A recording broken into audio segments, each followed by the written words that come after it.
ابا کے مرنے کے بعد بیٹوں اور بیٹیوں نے ساری جائیداد ہڑپ کی اور کوئی امریکہ تو کوئی کینیڈا چلا گیا اور ماں معذور ظفر کے حصے میں آئی، جو سارا دن سڑکوں پر بھیک مانگ کر بوڑھی ماں کا پیٹ پالتا تھا اور اماں سے کہتا، مجھے معاف کر دینا، میں تمہارا حق ادا نہیں کر سکا۔ تو اماں اسے سینے سے لگا کر سسکیاں بھر کر روتیں۔ ظفر کے حصے میں جو مکان آیا تھا، 5 سال بعد بھائی اور بہنیں اس کا بھی حصہ کرنے آ گئے، تو ظفر نے وہ مکان ان کو دیا اور ماں کو لے کر جیسے ہی باہر نکلا تو پورا محلہ زار و قطار رونے لگا۔ تو اچانک میری سب سے بڑی غلطی یہ تھی کہ میں نے اپنے بہن بھائیوں پر اعتبار کیا تھا۔ مجھے لگا تھا کہ میرے بہن بھائی بھی میرے ساتھ یوں ہی مخلص ہیں جیسے میرے ماں باپ میرے ساتھ بے لوث محبت کرتے ہیں، مگر مجھے اس بات کی کہاں خبر تھی کہ میرے بہن بھائی تو در حقیقت منافقت کا لبادہ اوڑے ہوئے اس گھر میں رہ رہے ہیں۔ میری جب پیدائش ہوئی تو پیدائش کے پہلے ہی دن جب میری ماں ہسپتال سے گھر واپس آ رہی تھی تو ان کا ایکسیڈنٹ ہو گیا۔ اس حادثے میں صرف میرے ماں باپ کو ہی نہیں بلکہ مجھے بھی چوٹیں آئی تھیں۔ میری ایک ٹانگ میں کچھ مسئلہ ہو گیا تھا، ہڈی 4 جگہ سے ٹوٹ چکی تھی۔ ڈاکٹروں نے جب میرا علاج کیا کہنے لگے میری ہڈیاں بہت نرم ہیں، اسی لیے دھیرے دھیرے ٹھیک ہو جائیں گی اور میں عام انسانوں کی طرح چلنے لگوں گا، مگر ڈاکٹروں نے بھی کچھ ایسی لاپروائیاں کر دیں کہ میری ہڈی تو جڑ گئی مگر میری ایک ٹانگ دوسری ٹانگ سے چھوٹی ہو گئی اور میں لڑکھڑا کر چلنے لگا۔ جب تک میرا دایاں ہاتھ میری دائیں ٹانگ پر نہ ہوتا میں چل ہی نہیں پاتا تھا، منہ کے بل زمین پر آ جایا کرتا تھا۔ میرے 5 بہن بھائی اور بھی تھے، وہ سبھی مجھ سے بڑے تھے۔ میری ماں نے جب مجھے اس حال میں دیکھا تو وہ بہت رویا کرتیں، میرے ابو انہیں حوصلہ دیا کرتے۔ ماں بہت ہی نرم دل اور پرخلوص عورت تھی، وہ رو رو کر میرے ابو سے کہنے لگتی کہ ابھی تک تو ہم زندہ ہیں، اگر ہمیں کچھ ہو گیا تو ہمارے بچے کی دیکھ بھال کون کرے گا؟ یہ تو ٹھیک سے چل بھی نہیں پاتا اور اس دنیا کو تو تم جانتے ہی ہو۔ تبھی میرے بہن بھائی میرے پاس چلے آتے اور میرے ماں باپ کو حوصلہ دے کر کہتے کہ آپ فکر کیوں کرتے ہیں، ہم اس کا بھرپور خیال رکھیں گے، اسے بالکل یوں پالیں گے جیسے ماں باپ اپنی اولاد کو پالتے ہیں۔ مجھے شروع سے ہی میرے ماں باپ اور بہن بھائیوں نے بہت ہی پیار و محبت سے پروان چڑھایا۔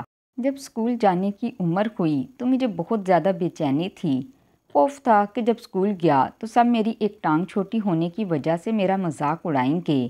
جیسے میں نے سوچا ہوا بھی ویسے ہی، جب اسکول گیا تو بچے میرا بے حد مذاق اڑاتے، بار بار مجھے دھکا دے کر گرا دیتے۔ میری تو ٹانگ میں ہی مسئلہ تھا، ہر وقت درد رہا کرتا تھا، مجھے اٹھنے میں بھی تکلیف ہوا کرتی۔ میرے اساتذہ بھی مجھ پر کچھ خاص دھیان نہیں دیا کرتے تھے، ذرا سی غلطی ہو جاتی تو فوراً مارنے پیٹنے لگتے۔ میرا پڑھائی سے دل اچاٹ ہونے لگا تھا تو میں روتے ہوئے گھر واپس آ گیا اور ماں کو ساری رودات سنانے لگا۔ میں نے تو صاف انکار کر دیا تھا کہ میں اب اسکول جا کر نہیں پڑھوں گا۔ میرے بہن بھائی بھی پریشان ہو چکے تھے، کہنے لگے کہ آج پڑھو گے نہیں تو کل دنیا میں اپنا مقام کیسے بناؤ گے، ماں باپ کا نام کیسے روشن کرو گے، مگر میں تو کچھ بھی سننے کے موڈ میں نہ تھا۔ میرے ماں باپ مجھ سے بے حد محبت کرتے تھے، شاید اسی لیے تاکہ مجھے اپنی کمزوری کا احساس نہ ہو، جبکہ باقی بہن بھائیوں کے ساتھ ان کا رویہ کافی سخت ہوتا۔ جتنی وہ مجھ سے محبت کرتے تھے اتنی وہ باقی 5 بہن بھائیوں سے بالکل بھی نہیں کرتے تھے، جس کی وجہ سے عمر کے بڑھنے کے ساتھ ساتھ میرے بہن بھائیوں میں تھوڑی سی جیلسی بھی پیدا ہونے لگی۔ اکثر بول پڑتے کہ امی آپ ظفر سے اتنی محبت کرتی ہیں، اس کی عادی بھی آپ ہمارے ساتھ نہیں کرتیں، اس کی ہر چیز کا خیال رکھتی ہیں، اتنا بڑا ہو چکا ہے مگر اس کے باوجود آج تک آپ اس کے ہر کام میں مدد کرتی ہیں، اسے یوں سنوارتی ہیں جیسے وہ 3 سال کا بچہ ہو۔ یہ بات سن کر میری ماں مجھے پیار سے پکار کر کہہ دیتی، یہ تو میرا لاڈلا بیٹا ہے، میرا بس چلے تو میں اپنا دل نکال کر اسے تحفے میں دے دوں۔ یہی باتیں تھیں جنہوں نے میرے بہن بھائیوں کو میرے خلاف کرنا شروع کر دیا۔ وہ دل ہی دل میں یہ بغض رکھنے لگے تھے مگر اوپر سے میٹھی چھری بھن کر مجھ سے محبت جتایا کرتے تھے۔ مجھے تو اندازہ ہی نہیں تھا کہ جن بہن بھائیوں پر میں اپنی جان نچھاور کرتا ہوں وہ میرے بارے میں اس قدر غلط سوچ رکھتے ہیں۔ میرے ابو کا کارخانہ تھا، پہلے تو وہ ایک چھوٹی سی چمڑے کی دکان پر کام کیا کرتے تھے، مگر جیسے جیسے بھائی بڑا ہوا اور اس نے پڑھائی کی تو دونوں بھائیوں نے مل کر ابا کو خود کا کارخانہ بنا دیا، اور یوں وہ دن دگنی اور رات چگنی ترقی کرنے لگے۔ ہم لاکھوں میں کھیلنے لگے۔ ہمارا تو اب کسی سے مزاج ہی نہ ملتا تھا۔ کئی زمینیں خرید کر اور فلیٹس بنا کر ہم نے لوگوں کو کرائے پر دے رکھے تھے۔ ہماری اس قدر آمدنی ہو چکی تھی کہ ہمیں اندازہ ہی نہیں تھا۔ ہر طرف خوشحالی ہی خوشحالی تھی، مگر نہ جانے کیوں میں ایک سادگی پسند سا لڑکا تھا۔ میرے ماں باپ اور بہن بھائی بہت خوش رہنے لگے۔ وہ روزانہ باہر گھومنے پھرنے جاتے۔ جب مجھے اپنے ساتھ چلنے کا کہتے تو میں کوئی نہ کوئی بہانہ بنا کر گھر پر ہی رہ جاتا۔ نہ جانے کیوں مجھے باہر کی دنیا سے خوف محسوس ہوتا تھا۔ ایسا لگتا تھا کہ جیسے باہر گیا تو لوگ مجھے گھور گھور کر دیکھیں گے۔ ان کی نظروں کا سامنا میں بالکل بھی نہیں کر سکتا تھا۔ میں دنیا سے کتراتا تھا اور خاص کر اس بات سے خوف کھاتا تھا کہ اگر میں اپنے اتنے پیارے اور ٹھاٹ باٹ والے بہن بھائیوں کے ساتھ گھر سے باہر گیا تو جب میں ان کے ساتھ لڑکھڑا کر چلا تو ان کی تذلیل ہوگی۔ میں خود کو ان سے بہت زیادہ کمتر سمجھنے لگا تھا، کیونکہ یہ سادی شان و شوکت تو میرے بھائیوں کی محنت تھی، میرے ابو کی محنت تھی، میرا کیا سروکار۔ میں تو ہر وقت گھر میں کسی فضول سی چیز کی طرح پڑا ہوا تھا۔ ماں باپ بھی میری خاطر گھر رک جایا کرتے تھے۔ وہ کہنے لگتے کہ اگر ہمارا بیٹا نہیں جائے گا تو ہم بھی نہیں جائیں گے۔ بہن بھائیوں کا چہرہ اتر جایا کرتا۔ وہ کہنے لگتے کہ کبھی تو ظفر کے علاوہ ہمارے بارے میں بھی سوچ لیا کریں۔ جب دیکھیں آپ اس کی طرفداری کر رہے ہوتے ہیں اور اسی کی سائیڈ لے رہے ہوتے ہیں، کبھی تو آپ ہماری خوشیوں میں بھی شامل ہو جایا کریں۔ مجبوراً ماں باپ کو بھی ان کے ساتھ جانا پڑتا اور میں گھر میں بیٹھ کر روتا رہتا، اللہ تعالیٰ سے شکایت کرتا رہتا کہ آخر کیوں میرے ساتھ یہ مزدوری لگائی۔ اگر میں بھی عام لوگوں کی طرح ہوتا تو شاید میری بھی اپنی ایک شان ہوتی۔ میں اٹھ کر آئینے کے سامنے خود کو دیکھنے لگا۔ میرا تو اس حادثے نے حال ہی برا کر دیا تھا۔ میں 21 سال کا ہو چکا تھا، مگر اس کے باوجود اس طرح سوکھا تنکا تھا کہ گویا کوئی عادی مریض ہوں۔ میری ہڈیاں باہر کو نکلی ہوئی تھیں اور میری ایک ٹانگ بھی کمزور تھی۔ میں اپنا بھدا اور بے ڈنگا سا وجود دیکھ کر واپس آ کر بیٹھ جایا کرتا اور گھٹ گھٹ کر روتا رہتا۔ میں نے خود کو بالکل ہی دنیا سے کاٹ کر رکھ دیا تھا، یہاں تک کہ لوگ یہ گمان کرنے لگے کہ میرے ماں باپ کے صرف 5 ہی اولاد ہے۔ مجھے تو سب بھول ہی چکے تھے۔ کوئی اکا دکا لوگ جانتے تھے کہ میں بھی زندہ ہوں اور اسی گھر میں رہتا ہوں۔ یوں ہی وقت گزرتا چلا گیا اور میرے ابو کی طبیعت خراب رہنے لگی۔ وہ کروڑوں کی جائیداد کے مالک تھے۔ ایک روز انہوں نے سب بچوں کو اپنے پاس بلوایا۔ ان کی طبیعت بہت خراب تھی۔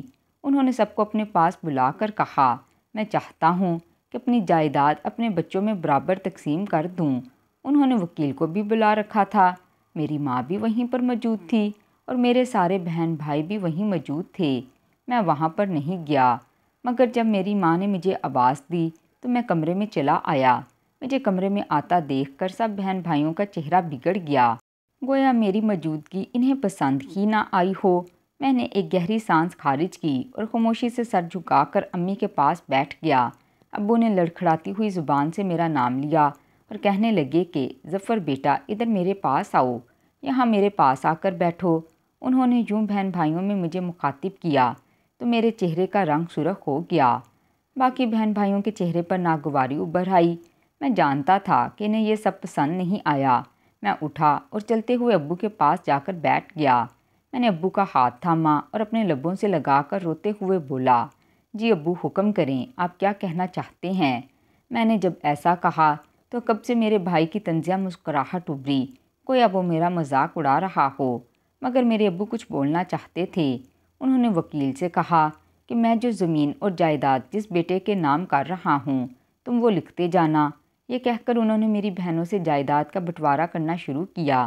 انہوں نے میری بہنوں کو ان کا حق دیا اور چھوٹے بھائی کو اس کا حصہ دیا۔ اب پیچھے میں اور میرا بڑا بھائی ہی بچے تھے اور جائیداد کا ایک بڑا حصہ ابھی بھی موجود تھا۔ میرے ابو نے ابھی میرے بڑے بھائی کا نام ہی لیا تھا کہ ان کی سانس پھولنے لگی۔ امی اور ہم سب بھاگ کر ابو کے پاس آئے اور انہیں اٹھا کر پانی پلانے لگے۔ ابھی پانی کا ایک گھونٹ ان کے حلق سے اتر ہی رہا تھا کہ ان کی روح پرواز کر گئی۔ وہ ہمیں چھوڑ کر جا چکے تھے۔ بڑا بھائی ابو کو بار بار بلا کر سوال کرنے لگا کہ ابو اٹھیں، آپ نے یہ کیا سوالیہ نشان چھوڑ دیا؟ مجھے تو بتائیں کہ میری جائیداد کون سی ہے؟ بھائی کو ایسے کہتے دیکھا تو ماں جھڑک کر کہنے لگی، تمہارے ابو کی طبیعت خراب ہے، انہیں اسپتال لے کر جاؤ، تمہیں جائیداد کی پڑی ہے۔ مگر وہ تو اسی وقت ہی دم توڑ چکے تھے۔ ابو کے جانے کا صدمہ سب سے زیادہ تھا۔ میری امی کا تو رو رو کر برا حال ہو چکا تھا۔ ایسا نہیں تھا کہ باقی بہن بھائیوں کا صدمہ نہیں، مگر ان کے چہرے پر وہ غم اور دکھ نظر نہیں آ رہا تھا۔ آخر کو بیٹھے بٹھائے وہ کروڑوں کی جائیداد کے مالک بن چکے تھے۔ ان کے چہروں سے تو لالچ اور تکبر چھلک رہا تھا۔ ابو کو دفن کر دیا گیا اور ابھی ہم سب ابو کی تدفین کر کر واپس ہی آئے تھے کہ بڑا بھائی آ کر کہنے لگا، پیچھے جو جائیداد بچی ہے اس کا وارث صرف اور صرف میں ہوں، کیونکہ ابو نے اس وقت میرا ہی نام لیا تھا جب وہ وفات پانے والے تھے۔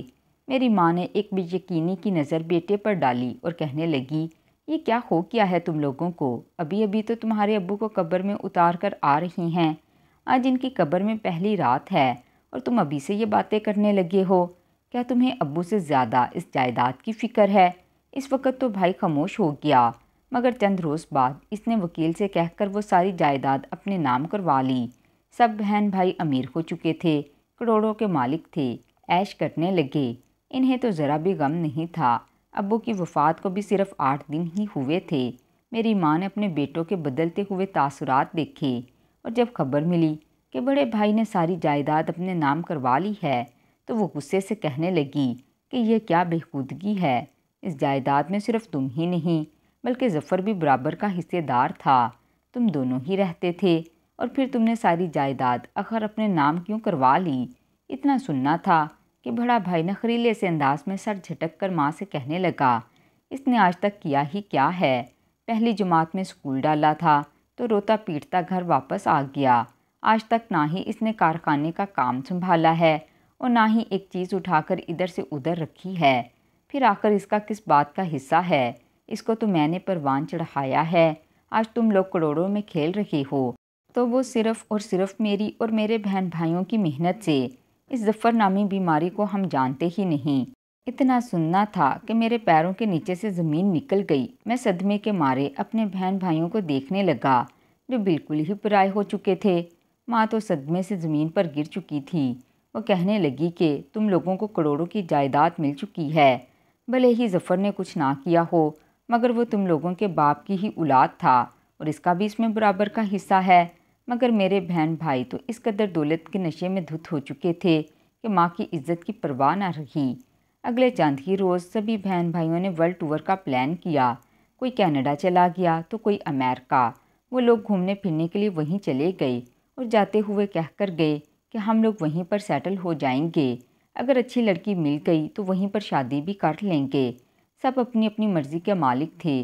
میری ماں ان کو روکتی رہی، مگر 15 دنوں کے اندر اندر ہماری تو زندگی ہی بدل چکی تھی۔ سارے بہن بھائی دوسرے ممالک جا چکے تھے، ہر چیز ان کے نام ہو چکی تھی، سوائے ہمارے آبائی گھر کے وہی چھوٹا سا گھر جہاں ہم لوگ رہا کرتے تھے۔ بڑی کوٹھیاں اور بنگلے تو سب بہن بھائیوں کے نام ہو چکے تھے۔ میں اور ماں اپنا سامان اٹھائے واپس بوسیدہ سے گھر میں آ گئے۔ میری ماں روتی رہتی، میرے پاس تو پیسے بھی نہیں تھے جو اپنا اور اپنی ماں کا پیٹ پال سکتا۔ ماں کے پاس جو جمع پونجی تھی اس سے ماں راشن لے آئیں اور کھانے لگے۔ میرے پاس ایک عدد موبائل بھی تھا، جب ضرورت پڑی تو اس موبائل کو بھی بیچ ڈالا اور اپنی ماں کی دعا لے کر آیا اور گھر کا خرچ پورا کرنے لگا۔ مگر آخر کتنے روز ان پیسوں سے گھر چلتا؟ میری ماں بھی اپنی بے وفا اولاد کو سوچ کر بیمار رہنے لگی۔ انہیں دل کی بیماری لگ چکی تھی۔ وہ اکثر یوں ہی بستر پر پڑی رہتی اور روتی رہتی۔ میں اپنی ماں کو اس حالت میں نہیں دیکھ سکتا تھا۔ میں انہیں حوصلہ دیتا اور سمجھاتا کہ آپ پریشان مت ہوا کریں، آپ کا بیٹا آپ کے ساتھ ہے، میں کسی بھی طرح کر کے آپ کا علاج کرواؤں گا اور آپ کو اس بیماری سے نجات دلاؤں گا، آپ بہت جلد دوبارہ اپنی پہلی والی حالت میں آ جائیں گی۔ مگر اس کے باوجود میری ماں روتی رہتی اور کہتی کہ مجھے معاف کر دو، آج جو بھی تیرے ساتھ ہو رہا ہے وہ صرف اور صرف میری وجہ سے ہو رہا ہے، مگر اس میں تو کسی کی غلطی نہ تھی، یہ تو میرے بہن بھائی ہی تھے جو بے وفا نکلے۔ وہ جمعرات کا دن تھا۔ میں نے ماں سے وعدہ کیا کہ آج ضرور اپنے لیے کوئی کام ڈھونڈ کر لاؤں گا۔ آج صبح سے ہم نے ناشتہ بھی نہیں کیا تھا۔ میں گھر سے نکلا اور مارا دکان پر کام ڈھونڈنے لگا۔ مگر کسی نے بھی مجھے کام پر نہ رکھا۔ سب میری مزدوری کو دیکھ کر مجھے نکال دیتے کہ تم آخر یہاں پر کیسے کام کر سکتے ہو۔ آخر ایک مسجد کے قریب سے گزرا تو دیکھا کہ وہاں پر بیٹھے کئی لوگ بھیک مانگ رہے تھے۔ میں نے بھی اپنی عزت نفس کو ایک طرف رکھا اور چلتا ہوا ان بھکاریوں کی لائن میں کھڑا ہو گیا۔ تبھی ایک شخص نماز پڑھ کر باہر نکلا اور اس نے میرے ہاتھ پر 50 روپے رکھ دیے۔ 50 روپے دیکھ کر مجھے شرمندگی محسوس ہوئی، مگر میں کیا کرتا، مجھے یہی کام بہتر لگا۔ میں سڑک پر بھیک مانگنے لگا۔ میں جب پیسے لے کر گھر آیا تو ماں کہنے لگی، یہ تم اتنے پیسے کہاں سے لائے ہو؟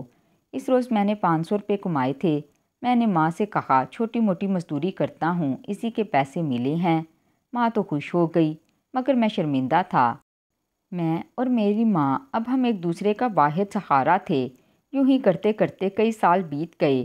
میری ماں بالکل سوکھ کر کانٹا ہو چکی تھی۔ اس کی طبیعت کافی خراب رہنے لگی۔ 4-5 سال گزر چکے تھے اور اتنے عرصے میں میرے بہن بھائیوں نے ایک بار بھی پلٹ کر ہمارا حال دریافت نہیں کیا۔ انہیں تو پیسے مل چکے تھے، میرا نہ صحیح کم از کم اپنی ماں کا ہی خیال کر لیتے۔ 5 سال گزرے تو ایک روز جب میں بھیک مانگنے کے لیے گھر سے نکلنے لگا تو مجھے اپنے پرانے بنگلے کے باہر بڑی بڑی گاڑیاں کھڑی نظر آئیں۔ میں حیرانگی سے دیکھنے لگا۔ اس گھر کا دروازہ بھی کھلا تھا۔ شاید میرے بہن بھائی واپس آ چکے تھے۔ سبھی نے شادیاں کر لی تھیں۔ کسی کی بیوی گوری انگریز تھی تو کسی کی عجیب و غریب شکل کی مالک۔ وہ لوگ مسلمان تو بالکل بھی نہیں لگ رہی تھیں۔ میں نے سوچا شاید انہیں اپنی ماں کا خیال آ گیا ہو۔ میں فوراً گھر واپس لوٹا اور ماں کو یہ خوشخبری سنانے لگا کہ کچھ دیر بعد بڑے بہن بھائی میرے گھر آئے۔ وہی بسیدہ گھر میں داخل ہوئے تو ان کے چہرے سے تکبر ٹپک رہا تھا۔ آ کر ماں کا حال پوچھا اور کہنے لگے، ہم اس گھر کا بٹوارا چاہتے ہیں۔ اتنا سننا تھا کہ میرے ہوش اڑ گئے۔ وہ کہنے لگے، وہ ساری جائیداد تو میری بہنائی ہوئی تھی جس کا حصہ ہوا تھا، جبکہ یہ گھر تو ہمارا آبائی ہے اور میرے باپ کا بنایا ہوا ہے۔ گھر میں ہم سب کا برابر کا حصہ ہے۔ میں نے ایک گہری سانس خارج کی اور بولا، کیا وہ کروڑوں کی جائیداد کم پڑ گئی تھی جو اب اس بسیدہ سے گھر کو بھی لوٹنے چلے آئے ہو؟ اتنا سننا تھا کہ میرے بھائی نے میرے چہرے پر تھپڑ مار دیا۔ میں خاموش رہ گیا۔ میری ماں تو اس وقت دعا لے کر سو چکی تھی۔ اگر وہ یہ منظر دیکھتی تو شاید وہیں پر دم توڑ جاتی۔ میں نے خاموشی سے گھر کے کاغذات بھائی کے حوالے کر دیے اور کہنے لگا، اپنی ماں کو لے کر اس گھر سے نکل جاؤ۔ بہرحال میری ماں نے جاگ کر جب یہ منظر دیکھا تو فوراً بچوں کو بددعا دے کر بولی، تم لوگ کنگال ہو کر رہ جاؤ گے، تم لوگوں کے پاس کچھ بھی نہیں بچے گا۔ میں اور میری ماں گھر سے اپنا سامان لے کر نکل گئے۔ بھائیوں نے تو 5 سال میں ساری جائیداد اڑا دی تھی۔ اب ان کے پاس کوئی کروڑوں روپے نہ تھے۔ انہوں نے جو بزنس کیا وہ بھی ڈوب چکا تھا۔ تبھی اب نیا کاروبار شروع کرنے کے لیے وہ اس گھر کی زمین بیچنے لگے تھے۔ میں اپنی ماں کو لے کر باہر نکل گیا تو ماں روتے ہوئے بولی، بیٹا تو گزارا کر لے گا، مگر میری ذمہ داری تجھے بھاری پڑ رہی ہے۔ میری ذمہ داری تو تجھے مار ڈالے گی، اسی لیے بہتر ہے کہ میں یہ دنیا ہی چھوڑ کر چلی جاؤں۔ اتنا کہہ کر ماں نے فوراً ہاتھ چھڑوا کر سڑک کی جانب بھاگی۔ دوسری جانب سے ایک گاڑی آ رہی تھی۔ میں لڑکھڑاتا ہوا ماں کے پیچھے بھاگا، مگر تبھی ماں گاڑی سے ٹکرا گئی۔ یہ تو شکر تھا کہ گاڑی والے نے گاڑی روک دی۔ میری ماں بے ہوش ہو چکی تھی۔ گاڑی والا اترا اور میری ماں کو لے کر ہسپتال چلا گیا۔ میں بے تحاشا رو رہا تھا۔ اس نے جب مجھ سے سوال کیا تو میں کھلی کتاب کی طرح سب کچھ اسے بتانے لگا، جسے سن کر وہ بھی پریشان ہو گیا۔ کہنے لگا، تم فکر مت کرو، تمہارے بھائیوں نے جو کیا اس کی سزا خدا ضرور دے گا، مگر میں تمہیں تمہارا حق دلا کر رہوں گا۔ وہ شخص ایک وکیل تھا اور اچھے خاصے اثر و رسوخ رکھنے والا تھا۔ اس نے میرا کیس لڑا۔ میرے بھائی میرا حصہ کھا چکے تھے، مگر اس نے مجھے اور میری ماں کو میرے بھائیوں سے کروڑوں کی جائیداد واپس دلوائی اور پھر مجھے اپنی کمپنی میں کام سکھایا۔ مجھے تو کچھ بھی نہیں آتا تھا، مگر اس نے مجھ پر 2-3 سال لگا کر سارا کام سمجھایا، میرے لیے باقاعدہ استاد رکھے۔ یقیناً اس جیسے فرشتہ صفت لوگ دنیا میں بہت کم ہوتے ہیں۔ اس نے ہر ایک ہنر سکھایا اور پھر ایسا کام بتایا جو میں گھر پر بیٹھ کر کمپیوٹر پر کر سکتا تھا۔ میں گھر پر رہ کر وہ کام کرتا اور مہینے کی تنخواہ میرے اکاؤنٹ میں آ جایا کرتی۔ میری ماں خوش تھی اور میں بھی خوش تھا کہ میں بیکار نہیں، بس خود کو کمتر سمجھ کر اس دنیا سے کنارہ کر لیا تھا، جبکہ ہیرے کی پہچان صرف ہیرا ہی کر سکتا ہے۔ میرے بھائی تو کنگال ہو چکے تھے۔ چند ہی سال میں وہ بالکل خالی ہاتھ رہ گئے اور واپس میرے پاس لوٹ آئے، مجھ سے معافی مانگنے لگے۔ میری ماں کہنے لگی کہ انہیں اس گھر سے نکالو جیسے انہوں نے ہمیں نکالا تھا۔ میں نے ایک نظر بھائیوں پر ڈالی، ان کی آنکھوں میں ندامت تھی۔ ہاں، ہو سکتا ہے کہ دوبارہ جب ان کے پاس پیسہ آئے تو وہ دوبارہ برے بن جائیں، مگر میں ان جیسا نہیں تھا۔ انہیں گھر میں رہنے کی اجازت دی اور انہیں نیا کاروبار بھی شروع کر دیا۔ وہ شرمندہ تھے، مجھ سے معافی مانگتے رہتے، مگر میں نے ایک گہری سانس خارج کر کے انہیں معاف کر دیا۔ میری ماں کو مجھ پر بڑا فخر تھا اور یقیناً میرے باپ کو بھی ہوگا، مگر خیر، اگر میں انہیں دھکے دے کر گھر سے نکال دیتا تو ان میں اور مجھ میں کوئی فرق ہی نہ رہتا۔ میں اپنے بھائیوں جیسا نہیں تھا اور نہ ہی بننا چاہتا تھا۔ بس اس نیک دل شخص کا شکر گزار ہوں جس نے مجھے آج اس قابل بنایا، میرے ہنر کو روشناس کیا۔ کاش میرے بھائیوں نے مجھے یوں مضبوط کیا ہوتا تو میں بہت پہلے ہی احساس کمتری سے نکل کر بہت آگے پہنچ چکا ہوتا۔ تو ناظرین، مزید اس طرح کی سبق آموز کہانیاں اور واقعات سننے کے لیے میرے چینل کو سبسکرائب کریں، ویڈیو کو لائک کریں۔ ملتی ہوں اگلی ویڈیو میں، تب تک اللہ حافظ۔